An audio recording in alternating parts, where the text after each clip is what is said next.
Sveiki, šio vaizdo įrašo tema būtų switch teiginiai. Tai switch sintaksė būtų dabar tokia. Pasirašome switch tam tikrą išraišką ir tada eina atvejai. Atvejai mes galime prisirašyti tiek, kiek mes ten norime. Tai kaip jie rašas? Tai rašasi case, tam tikras atvejis, tarkim dabar šiuo atveju x, dvitaškis, kodo blokas, kuris bus vykdomas ir break. Ir yra default atvejis, tai jis bus vykdomas tada, kai nei viena išraiška netitiks tam tikro atveju.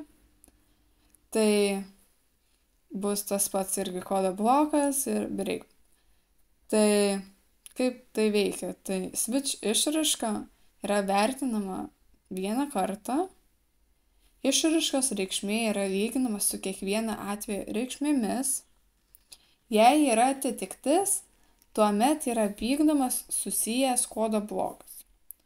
Tai apie pertrauką, tai yra break ir kitus raktinius žodžius pakalbėsiu truputį vėliau. Tai dabar parodysiu pavyzdį su savaitės dienomis. Taigi turiu kintamai in day su reikšme 4. Tada rašau switch skliaustuose day. Riestinėse skliaustuose tada rašau case 1, spausdins Monday, case 2, spausdins Tuesday, case 3, spausdins Wednesday ir taip iki sekmadienį. Tai paleidžiu programą.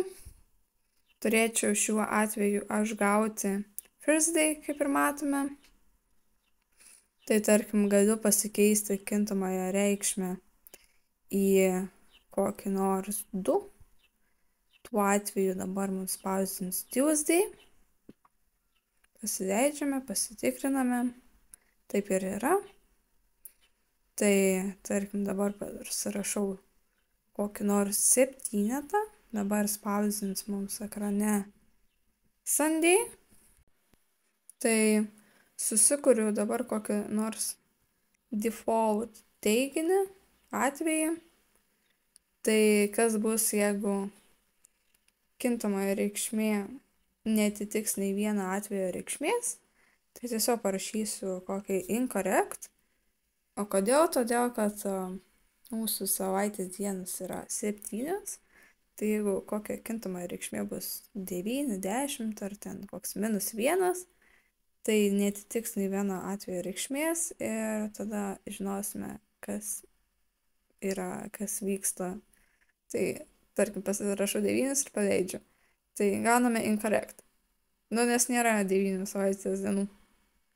Tai mes switch čia naudojam break.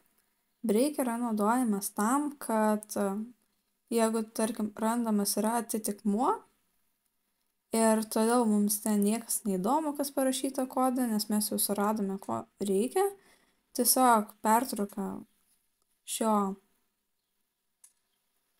kodo bloko vykdymą, kad mes sutaupytume laiko ir resursų.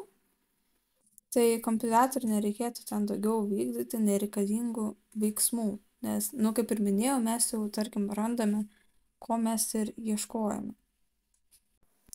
O default raktinis žodis, tai jis iš tikrųjų nėra privalomas.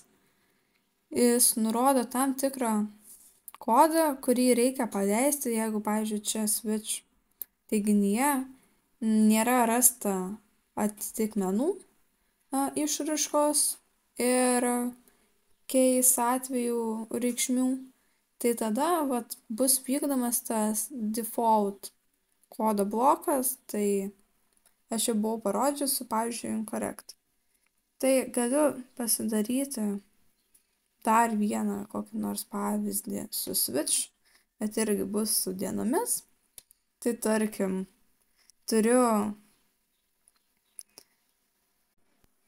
tam tikrą kintamąjį su savaitės dienomis, tai būtų weekday su reikšme kokia Saturday, Monday ar taip toliau.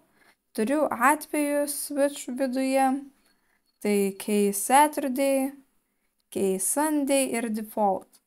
Tai tarkim turiu jo reikšmės Saturday weekday kintamojo. Tai mums dabar konsolės lange atspausdins 6, nes Saturday yra 6 savaitės diena. Tai jeigu aš ten pakeičiu vėl kokį pirmadienį, tada mums atspausdintų by default, kad it's not a weekend day. Jeigu parašyčiau sekmadienis prie to kintamojo reikšmės, tada mums atspausdintų 7. Tai apie switch teiginius būtų tiek. Tai jeigu neaišku, tai rašykit viso.